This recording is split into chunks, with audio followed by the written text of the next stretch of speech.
Imagine this. The Earth cracking open. Entire continents shifting like broken puzzle pieces, and beneath your feet, nothing but a bottomless void. A magnitude 15 earthquake, officially impossible, but what if it actually happened? Scientists have long debated whether our planet could survive such a force. But if tectonic plates, the ones holding up entire continents, suddenly snap apart, the consequences wouldn't just be catastrophic, they could mark the end of civilization as we know it. Oceans would rise and drown the land, the sky could turn black. Earth's magnetic field might vanish. Cities, power grids, communication all gone in hours. And then comes the question, in a world torn in half, who would survive? Could humanity face something it was never meant to? Hit like, subscribe, and let's go. For most of us, the ground beneath our feet feels permanent, solid, unmoving, safe. We build our homes, our cities, our entire civilizations on top of it, rarely stopping to think about the forces silently shifting miles beneath the surface. Tectonic plates, massive slabs of Earth's crust, slowly drift, collide, and reshape the planet over millions of years. It's a process so slow, we hardly notice. Modern science has given us tools to measure these movements, to predict some earthquakes, to understand the fragile balance that keeps continents in place. But that balance, as stable as it may seem, isn't guaranteed. Right now, in our world of satellites, smartphones, and AI, we've reached a point where we believe we can explain almost everything. We can predict weather patterns with eerie precision, send rovers to distant planets, and edit genes with microscopic accuracy. Yet despite all that progress, there's still one force of nature we can't truly control, the Earth itself. Earthquakes continue to catch us off guard.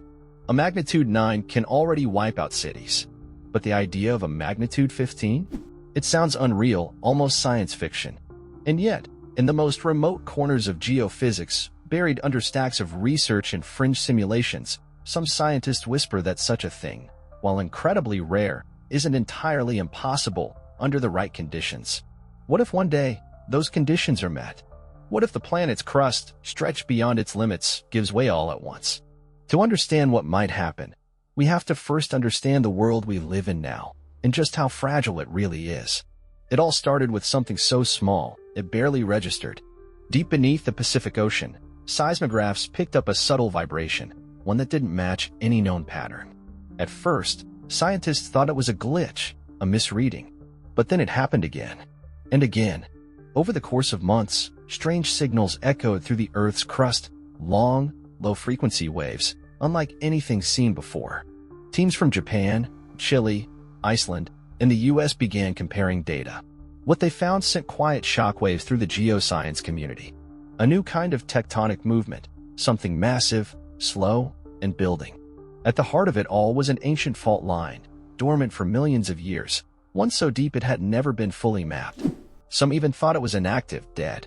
But now, it was waking up. The more data poured in, the clearer it became something was shifting in the structure of the Earth itself. A global pattern of stress was emerging, pressure points aligning in a way that shouldn't be possible. It's like the crust of the planet is tightening, groaning, preparing. No one wanted to say it out loud, but behind closed doors, a theory began to form that the planet might be nearing a breaking point. Not in one place, but everywhere at once. For decades, we believed magnitude 10 was the upper limit, the worst-case scenario. But what if we were wrong? What if deep beneath us, a chain reaction is already in motion? And what if there's no way to stop it? Most people don't realize how fragile the Earth's crust truly is. It's only about 5 to 70 kilometers thick, a thin shell floating on a sea of molten rock. To scale, it's thinner than the skin of an apple. And beneath that shell? Constant motion. Heat, pressure, instability. Every second, tectonic plates shift, rub, build tension. And when that tension snaps, the ground shakes. Now imagine that pressure not in one fault, but in hundreds. Simultaneously, new satellite imagery has revealed microfractures spreading across tectonic boundaries, some stretching thousands of miles. Heat maps show rising temperatures underground, in places where there shouldn't be any volcanic activity. Ocean floors, once stable, now ripple with unusual seismic pulses. In one study, AI models were asked to simulate a worst-case scenario based on current data trends. The result? A chain of megaquakes, traveling across the planet like falling dominoes. Starting in the Pacific, reaching Asia, the Americas, even Antarctica. Some models show entire coastlines vanishing beneath waves. Others predict the collapse of Earth's magnetic field, exposing us to solar radiation. And what's more terrifying, no one agrees on a timeline. Could be 50 years, or 5, or already underway. Scientists are trying to stay calm. But off the record, some admit, the data doesn't lie. The Earth is changing, fast. And while we look up to the stars, dreaming of colonizing Mars, we may have overlooked something far more urgent, happening right beneath our feet. Here's the part that no one saw coming. The idea of a magnitude 15 earthquake sounds like pure science fiction, because according to the logarithmic scale we use, it would release over 1 billion times more energy than a typical magnitude 7 quake. But here's the twist. A growing number of geophysicists now believe the Richter scale might not be enough to measure what's really possible. They suggest that under the right pressure, and with enough global fault interaction, the Earth's crust could fracture not as a single earthquake, but as a planetary scale rupture event. Something beyond magnitude. Something closer to a structural failure. Like glass under strain, shattering. Think about that. The Earth not just shaking, but tearing. Some scientists call it crustal delamination. Others refer to it as geotectonic collapse. It means the outer layer of the planet could detach in massive sections, miles thick, thousands of miles wide. One paper even suggested this might have happened before, over 700 million years ago, when the supercontinent Rodinia broke apart in a sudden, violent shift. But here's the most shocking part. If it happened once, it can happen again. And unlike past events, this time we've built our entire existence on top of the fault lines. Our cities, power plants, data centers, they all sit on a surface we assume is stable. But what if it isn't? What if the next global disaster isn't falling from the sky, but rising from the deep, splitting everything we know from within? Today, some of the most advanced minds on the planet are racing to understand what lies beneath our feet. Deep Earth sensors, AI-powered prediction models, satellite-based crust mapping, all of it is being used to track movements in real time. What used to take years to analyze can now be processed in hours.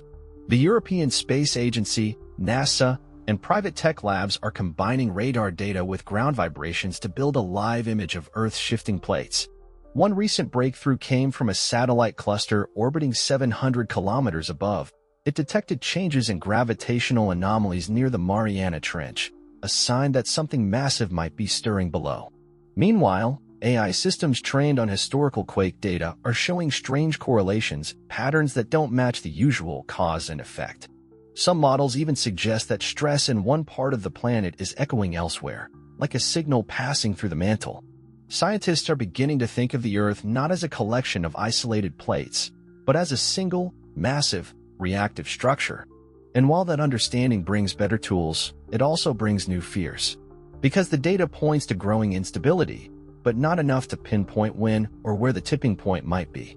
Some researchers are calling for a global seismic warning system, something that could detect early signs of crustal failure. Others warn it may already be too late, that we're only seeing the surface of something much deeper. One thing is clear, the Earth is talking.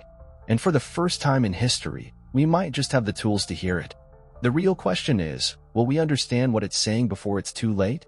Not everyone agrees on what's really happening beneath us. While some scientists believe we're witnessing a purely geological process, a natural buildup of stress over millions of years, others suggest something far more unsettling. One theory argues that human activity is accelerating the Earth's instability. Fracking, deep drilling, nuclear testing, even underground megastructures. Some experts warn we've disturbed tectonic harmony in ways we don't yet understand. According to a controversial report leaked from a private energy research firm, several fault zones have shown increased activity shortly after major industrial operations nearby. Coincidence? Maybe. But the timing raises questions.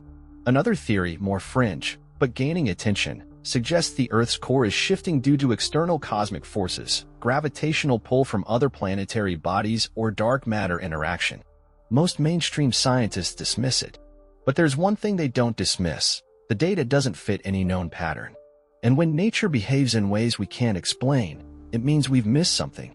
Some believe this is the planet's way of resetting, a necessary purge.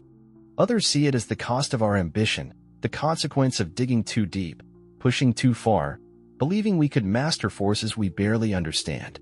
Technological progress has brought us power, comfort, and control, but it's also distanced us from the raw truth of the natural world.